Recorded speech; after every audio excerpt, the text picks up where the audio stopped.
많이 추워졌습니다. 우리 성도님들 건강 조심하시기 바랍니다.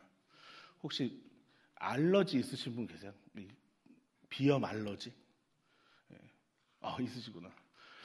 아까 전에 괜찮았는데 갑자기 알러지가 싹 와갖고 눈이 막 간지럽고 제가 코가 막 재채기가 나고 막 그랬었는데 기도를 막 열심히 하니까 쏙 들어갔습니다. 다행입니다. 그래서 제 아내한테 알러지 약 좀 갖다 달라고 이렇게 해서 갖고 여기 주머니에 있는데 안 먹고 잘 할 수 있을 것 같습니다. 우리가 하나님을 믿는 믿음의 삶을 살면서 우리가 반드시 필요한 경험이 있는 것 같습니다. 저는 이 경험을 우리 성도님들이 반드시 해야 되고 아마 했을 것이라는 생각을 하게 되는데요. 그것은 바로 예수님과의 만남, 예수님과의 첫사랑에 대한 경험입니다. 우리 성도님들 다 있으시죠? 예수님을 만났던 그 감격, 그 첫사랑의 경험이 다 있으시죠? 저 또한 예수님과의 첫 만남, 그 첫사랑의 경험이 있습니다. 아직도 기억납니다. 아직도 생생하게 그 예수님과의 첫 만남, 그 첫사랑이 기억나는데 이 모태신앙으로 태어난 저는 이 교회에 가는 것이 당연했습니다. 교회에 당연하게 가고 당연하게 또 가고 당연하게 또 가고 하는 것이 이제 저의 교회에 가는 당연한 삶이었습니다. 그렇게 교회 주일학교를 유치부부터 시작해서 이제 쭉 이렇게 지내다가 초등학교 2학년, 저는 이제 국민학생이었는데 유년부 2학년, 나이로는 9살 정도 되었던 해에 어떤 전도사님께서 세우러 오셨어요. 이제 남자분이셨는데 뭔가 되게 감수성이 풍부하신 그런 전도사님이 오셨었는데 예배를 시작하기 전에 꼭 어떠한 찬양을 아이들과 함께 부르고서 예배를 드렸는데 그 찬양을 1년 동안 불렀어요. 그 찬양을 1년 동안 부르면서 이 예배를 시작했었는데 그 찬양의 이름이 이제 예수님 만나고 싶어요라는 찬양이었습니다. 혹시 아시는 분 계시나요? 한번 들어볼까요? 한번 보시면은 한번 들어보도록 하겠습니다.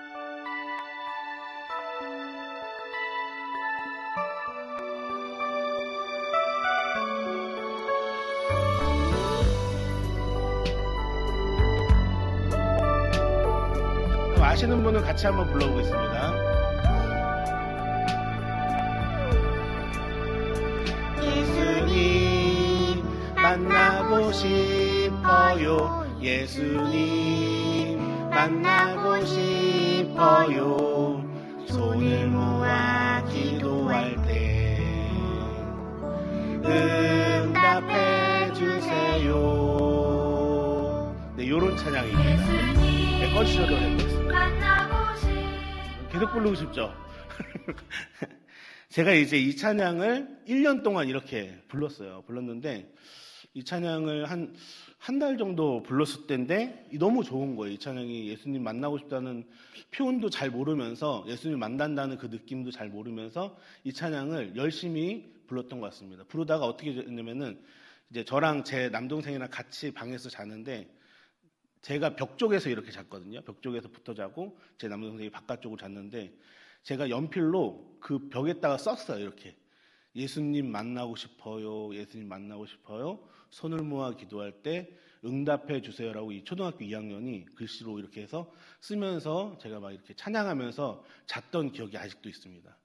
근데 그때 정말 신비한 경험을 하게 됐었는데 뭐였냐면은 뭔가 전 이불을 덮었었거든요. 이불을 덮었었는데 뭔가 따뜻한 게 저를 이렇게 위에서 이렇게 안아주시는 이렇게 느낌을 제가 받았어요. 그래서 아마도 예수님이 저를 그때 이렇게 너무 간절하게 예수님을 만나길 원하는 저에게 있어서 만나주신 게 아닌가라는 제 생각을 하게 되는데 이제 저한테 시기하는 분들이 그래요. 그 따뜻한 게 아마 엄마가 보일러 틀어서 그렇다 뭐 이러면서 이렇게 시기하시지만 아마도 저는 예수님이 저를 이렇게 너무 예뻐서 안아주신 게 아닌가라는 생각을 하면서 이제 여태까지 신앙생활을 하고 있습니다. 함께 읽으신 역대하 30장은 이 마치 첫사랑을 다시 만난 듯 이 첫사랑의 회복과 같은 모습을 보여주고 있는 장면이 바로 함께 읽으신 역대하 30장의 모습입니다. 이스라엘의 역사 속에 한때 잊혀졌던 유월절, 하나님께서 명령하셨던 그 거룩한 절기가 다시 회복하는 장면이 함께 읽으신 이 30장에 기록되어져 있습니다. 히스기야 왕은 남유다의 왕입니다. 남유다의 왕으로서 어둡고 부패한 시대를 살아가던 왕이었습니다. 히스기야 이전의 왕들은 대부분 우상을 섬겼기 때문에 그 우상의 섬김으로 인하여서 성전 문이 닫혔었습니다. 백성들은 그 타락한 왕으로 인하여서 타락한 왕들처럼 하나님을 버리고 세상 신들을 쫓았고, 그 결과 온 이스라엘 땅은 쇠퇴하고 그들의 마음은 메말라 갔습니다. 그러한 시대적 상황 속에서 왕으로 세워진 히스기야는 그 무너진 신앙을 다시 세우고자 결단을 해야 됐습니다. 그래서 그 결단으로 히스기야 왕이 결단했던 것은 바로 성전을 정결케 하고 유월절을 다시 지키는 일이었습니다. 히스기야는 단지 자기가 속해 있는 남유다만이 아니라 북이스라엘에도 전령들을 보냈습니다. 이미 북이스라엘은 아수르라는 나라의 위험 아래 있었고, 이 신앙은 그쪽도 거의 무너진 상태였었습니다. 하지만 히스기야는 포기하지 않았습니다. 히스기야는 하나님의 백성이면은 누구든지 다시 돌아와야 한다는 그런 마음으로 초청장을 보냈던 것입니다. 그럼 여기서 우리가 좀 생각해 봐야 할 것이 있는 것 같습니다. 왜 히스기야는 자기가 속해 있는 남유다만을 이스라엘 이 유월절을 지키면 되는데 왜 북이스라엘까지 전령들을 보내서 이 유월절을 이토록 지키게 노력했던 것일까요? 함께 읽으신 1절에 그 히스기야의 그때의 마음이 담겨져 있습니다. 우리 1절을 함께 읽어보겠습니다. 1절입니다. 시작. 히스기야가 온 이스라엘과 유다의 사람을 보내고 또 에브라임 므낫세에서 편지를 보내어 예루살렘 여호와의 전에 와서 이스라엘 하나님 여호와를 위하여 유월절을 지키라 하니라. 아멘. 1절에 보면은 이 히스기야의 마음이 있습니다. 히스기야가 유월절을 지키도록 선포한 이유는 누구를 위하여? 여기 말씀해 보면은 여호와를 위하여, 여호와 하나님, 우리 하나님을 위하여 유월절을 지키게 선포하였던 것입니다. 우리 사랑하는 성도 여러분, 우리들의 모든 것은 하나님을 위해서 시작해야 됨을 믿을 수 있길 간절히 바랍니다. 신명기 6장 5절과 전도서 12장 13절은 이렇게 말씀하고 있습니다. 우리 한번 함께 읽어보겠습니다. 신명기 6장 5절부터 읽어볼게요. 시작. 너는 마음을 다하고 뜻을 다하고 힘을 다하여 내 하나님 여호와를 사랑하라. 전도서 12장 13절 시작. 이래 결국을 다 들었으니 하나님을 경외하고 그의 명령들을 지킬지어다. 이것이 모든 사람의 본분이니라. 아멘. 우리의 삶이 마치 우리들의 것인 듯 보이고 세상 사람들이 이미 자신들의 삶을 사는 것처럼 살고 있지만 하나님을 믿고 있고 하나님을 아버지로 섬기고 있는 우리들은 우리들의 마음을 다하고 우리들의 뜻을 다해서 하나님을 먼저 생각하는 삶을, 하나님을 사랑하는 삶을 살아야 하는 것입니다. 또한 전도서에 말씀하고 있는 것처럼 하나님을 경외하고 하나님의 명령을 지키는 것이 하나님의 자녀로서 하나님의 사람으로서의 본분이기에 이렇게 우리는 하나님을 위하는 삶을 살아야 하는 것임을 믿으시기 바랍니다. 이 하나님을 위한 삶은 어떤 것일까요? 마치 저는 이 하나님을 위한 삶은 하나님이 뭘 좋아하시는지 알아야 이 하나님을 위한 삶을 살 수 있다 생각합니다. 제가 아는 어떤 목사님께서 이제 신방을 이렇게 다니시는데 신방 다니시면은 대신방 기간이거나 그러면은 신방을 다니실 때 성도님들 가정에서 뭐 차도 내오시고 어떤 가정에서는 식사도 내오시고 하는 문화들이 있는 것으로 압니다.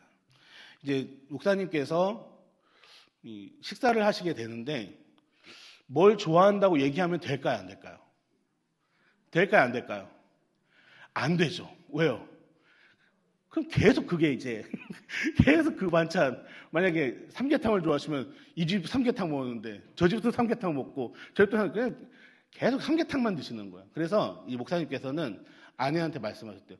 절대 얘기하지 말아라. 내가 뭐 좋아하는지 우리 성도님들한테, 신방 성도님들한테 얘기하지 말아라 라고 했는데 어느 날 이제 한 집, 두 집, 세 집 하고 네 집 이렇게 가는데 어떤 특정한 반찬이 계속 목사님 이렇게 신방하는데 그 반찬이 계속 이렇게 올려져 있더랍니다.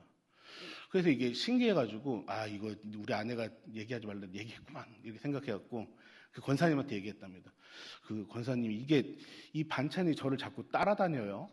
이게 자꾸 나를 따라다니는데 제 아내한테 물어봤어요. 그러니까 아니요 목사님 사모님한테 그렇게 물어봤는데도 안 가르쳐 줍디다 딱 그러는 거예요. 그래서 그럼 이걸 어떻게 이 반찬이 왜 날 따라다니지? 왜 따라다녔을까요? 이 권사님이 이 전전집에 물어본 거예요. 목사님의 젓가락질이 어딜 많이 향하느냐? 목사님의 이 젓가락이 어느 그 반찬에 가장 많이 향하느냐를 물어봤답니다. 그래서 이제 그 전분이 물어봤고 그 전전분도 물어봤고 해서 이 반찬이 이제 계속 따라다니는데 이 반찬을 젓가락 보고 따라다녔구나라는 생각을 하게 됐었답니다. 사랑하는 성도 여러분, 마치 우리도 이러한 마음이 있어야 되지 않을까라는 생각을 해보게 됩니다. 하나님께서 무엇을 좋아하시는지, 하나님께서 어떠한 것을 좋아하시는지 고민하고 생각하고 그것을 행할 수 있는 모습, 하나님을 위해서 좋아하시는 반찬을 잔뜩 준비해놓고 하나님의 젓가락질이 계속해서 갈 수 있도록 행하는 모습이 오늘 이 히스기야의 모습에게 있었다는 것입니다. 이런 모습이 우리의 삶 가운데도 있어야 될 줄로 믿습니다. 우리 성도님들은 무슨 반찬 좋아하시나요? 저도 좋아하는 반찬이 있어요. 좀 안 알려줄래요? 그럼 우리 성도님들은 생각하시기에 하나님께서 가장 좋아하는 반찬이 무엇이라 생각하시나요? 하나님은 어떠한 반찬을 가장 좋아하실까요? 제가 생각하기에 하나님께서 가장 좋아하는 반찬은 한 영혼을 사랑하는 우리들의 마음, 복음 증거하는 마음, 이 전도의 반찬임을 믿으시길 바랍니다. 그래, 하나님의 메뉴판을 잠깐 보실까요? 이 디모데전서 2장 4절을 한번 같이 읽도록 하겠습니다. 디모데전서 2장 4절입니다. 시작.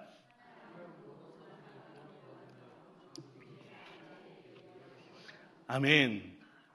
이 하나님께서 원하시는 것입니다. 하나님께서 원하시는 모든 사람이 구원을 받으시는 것이 우리 하나님께서 원하심을 믿을 수 있길 간절히 바랍니다. 그래서 뭐니 해도 영혼 구원이 최고의 반찬인 것 같습니다. 그래서 우리 교회는 지금 최고의 반찬을 준비하고 있습니다. 무엇을 준비하고 있죠? 이 행복한 사람들의 축제, 행축을 그래서 우리가 준비하는 겁니다. 실은 이거는 제가 보기에는 반찬이 아니에요. 뷔페입니다. 하나님이 좋아하시는 하나님을 위한 뷔페를 우리가 이날 준비하는 것입니다.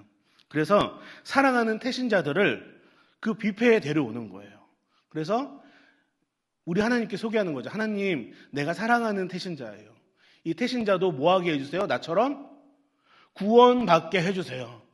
모든 사람이 구원을 받는 것이 우리 하나님이 원하시는 건데 내가 사랑하는 이 태신자도 하나님을 알고 구원받게 해주세요. 라고 이 뷔페 잔치에 초대하는 것입니다.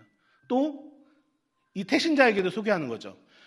이분이 우리 하나님이야. 너무너무 좋으시고 너무너무 사랑 많으신 내가 끝까지 믿고 따르는 이분이 바로 우리 하나님이야 라고 이 잔치에 우리 태신자를 초대하는 것입니다. 우리 사랑하는 성도 여러분, 행복잔치가 될 수 있도록 우리 이 행복한 축제, 행축이 행복한 축제가 될 수 있도록 우리 성도님들 끊임없이 기도하시고 절대 포기하지 마시길 간절히 바랍니다. 이 하나님이 좋아하시는 뷔페를 꼭 차려드릴 수 있길 간절히 바랍니다. 이 하나님이 놓지 않는 이상 우리 성도님들 그 잡은 손, 태신자를 잡은 손 놓지 마시길 간절히 바랍니다. 이 두 번째 히스기야가 유월절을 지키도록 선포한 이유가 있습니다. 우리 2절부터 5절까지 다시 한 번 더 천천히 한번 읽어보겠습니다. 시작. 왕이 방백들과 예루살렘 온 회중과 더불어 의논하고 둘째 달에 유월절을 지키려 하였으니 이는 성결하게 한 제사장들이 부족하고 백성도 예루살렘에 모이지 못하였으므로 그 정한 때에 지킬 수 없었음이라. 왕과 온 회중이 이 일을 좋게 여기고 드디어 왕이 명령을 내려 브엘세바에서부터 단까지 온 이스라엘에게 공포하여 일제히 예루살렘으로 와서 이스라엘 하나님 여호와의 유월절을 지키라 하니 이는 기록한 규례대로 오랫동안 지키지 못하였음이더라. 아멘. 이 유월절을 지키는 것은 이스라엘 백성을 하나로 모일 수 있게 하는 회복의 날이 되었기에 유월절을 지키게 하였음을 믿으시기 바랍니다. 유월절은 본래 이스라엘 민족에게 있어서 정체성과 구원의 근원을 상기시키는 절기였습니다. 그들은 애굽에서 종살이 하던 시절에 어린 양의 피로 구원을 받았습니다. 문설주에 바른 피로 죽음의 사자가 그들을 넘어갔고 그날 이후 그들은 자유의 백성이 된 날입니다. 그러나 그들 가운데 악한 왕들로 인하여서 이 세월이 흐르면서 그 의미가 희미해져 갔던 것입니다. 그렇게 하나님을 잊고 형식만 남은 예배를 드리면서 결국 그들은 우상 숭배에 빠졌던 것입니다. 절기는 있었지만 은혜는 사라진 형식만 갇힌 날이 되었습니다. 왜 그랬을까요? 이 모임에 대한 의미를 그들은 분실했기 때문입니다. 모임을 왜 모여야 되는지, 모임에 대한 감격도 없고 모임에 대한 애착도 없고 모임에 대한 사랑도 기대도 없었던 것입니다. 우리 사랑하는 성도 여러분, 하나님의 이름으로 모이는 모임은 그 어떠한 모임이든지 소중하고 은혜가 있음을 믿을 수 있길 간절히 바랍니다. 특별히 그러한 모임은 패하는 것이 아니라 더욱 모여야 하는 것입니다. 히브리서 10장 24절 25절에서는 이렇게 말씀하고 있습니다. 제가 한번 읽어보겠습니다. 서로 돌아보아 사랑과 선행을 격려하며 모이기를 패하는 어떤 사람들의 습관과 같이 하지 말고 오직 권하여 그날이 가까움을 볼수록 더욱 그리하자. 아멘. 이 모이기를 패하는 사람이 되면 안 됩니다. 서로 돌아보고 사랑과 선행으로 격려하는 모임, 그러한 모임이 계속할 수 있도록 권하는 모습이 우리들에게 있어야 함을 우리 성도님들 믿을 수 있길 간절히 바랍니다. 제가 나이가 그렇게 많은 건 아니지만 90년대 그리고 2000년대 2010년대까지만 해도 정말 많이 모였던 것 같습니다. 교회에 뭐 하면은 모이고 뭐 있다 하면 모이고 행사 뭐 있다라는 말 하기에 무섭게 우리 성도님들이 다 모여서 그 행사에 참석하고 웃고 땀 흘리고 팔걷어 붙이고 이런 모습들이 있었던 것이 제가 아직도 눈에 선합니다. 근데 이 코로나라는 그런 시기를 겪으면서 우리 내면에 있었던 그 내면에 혼자 있고 싶은 마음, 혼자서 뭔가 해보고 싶은 마음, 조용하게 나 혼자 하려는 그런 이기주의적인 그런 마음들을 사단이 불러일으켰습니다. 그래서 그 계략으로 인해서 어쩌보면 지금도 우리가 습관처럼 이제 당연한 듯이 모이려 하지 않아요. 내 시간, 내 가족, 이런 나 위주의 삶을 살려고 계속 생각하고 있지 뭔가의 모임에 몰두하려 하지 않는 모습이 우리들에게도 있음을 발견하게 됩니다. 이 모임을 어쩌면 이제는 형식으로 생각을 하는 모습이 많이 있는 것 같습니다. 우리 사랑하는 성도 여러분, 이 주를 위한 모임은 형식이 되어서는 안 됩니다. 우리 주님과 함께하는 그 모임은 형식적인 모임이 안 됩니다. 왜냐하면 마태복음에서 예수님께서 분명히 말씀하십니다. 두세 사람이 내 이름으로 모인 곳에 나도 어떻게 한다? 그들과 함께 있는다 말씀하신 겁니다. 이걸 말씀을 믿으시나요? 우리 성도님들이 두세 사람이 모인 그곳에 우리 예수님도 함께함을 믿으시나요? 그러면 그 모임이 재밌어야 돼요. 그 모임이 정말 즐거워야 돼요. 그 모임이 기대로 가득 차야 돼요. 왜? 우리 예수님께서 함께 하시기 때문에 그 모임은 사랑이 넘쳐야 되는 것입니다.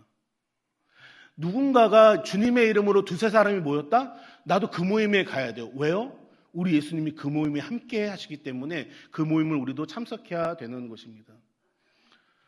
기껏 두세 사람 모였는데 자 우리 모임 하십시다 했는데 예수님도 이제 오시잖아요. 근데 그 모임이 재미없어.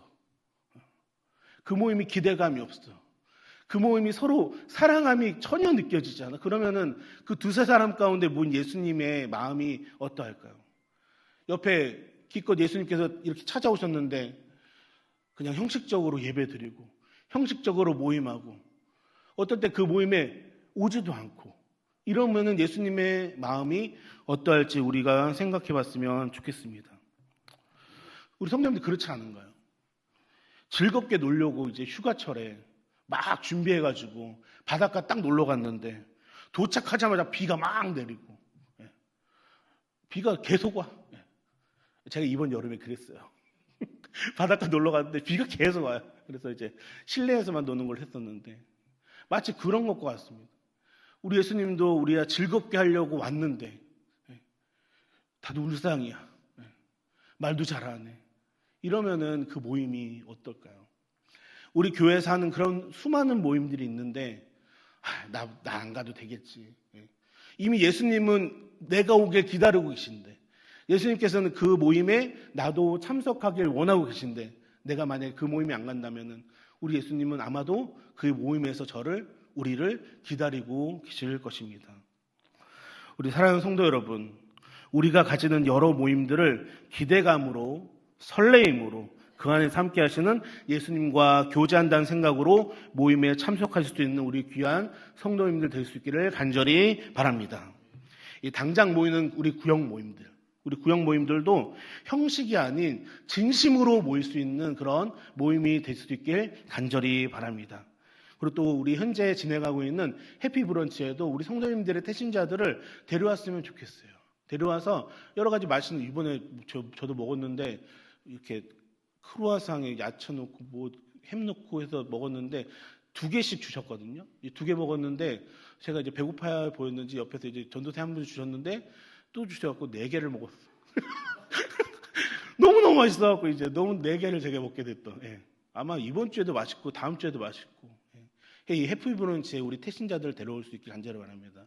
혹시라도 만약에 이 태신자를 데려올 수 없는 상황이다 그러면은 지나가시다 들르셔서 이 같이 함께 하시는 그런 모습을 보시고 옆에서 파이팅 해주시고 하시면은 그 모임에 함께 계신 우리 예수님이 얼마나 기뻐하실지 우리 성도님들 기대하셨으면 좋겠습니다. 우리 사랑하는 성도 여러분, 이 6월절을 회복했던 히스기야 왕이 결국 어떤 왕이 되었을까요? 이 얼마 안 있는 유다의 선한 왕으로 모든 사람들에게 히스기야는 기억됐습니다. 그리고 참 이런 일들이 있었구나라는 싶을 정도의 어마어마한 일이 뭐였었냐면 히스기야 왕이 기도했는데 당장 죽어야 되는데 15년을 더 살게 해주세요. 하나님께서. 생명 연장도 해주시는 은혜까지 우리 히스기야 왕이 얻게 되었습니다. 우리 사랑하는 성도 여러분, 우리 히스기야가 하나님을 위한 삶을 살았고 하나님께서 기뻐하시는 그런 반찬들을 준비했던 것처럼 우리 사랑하는 성도 여러분도 하나님을 위해서 그렇게 기뻐하시는 반찬들을 많이 준비할 수 있길 간절히 바랍니다. 무엇보다도 모임을 귀하게 여기셔서 모이시고 함께 하셔서 예수님과 교제하시는 우리 성도님들 되셔서 히스기야 같은 복을 누리실 수 있는 우리 귀한 성도님들 될 수 있기를 주님의 이름으로 간절히 소원합니다. 기도하겠습니다.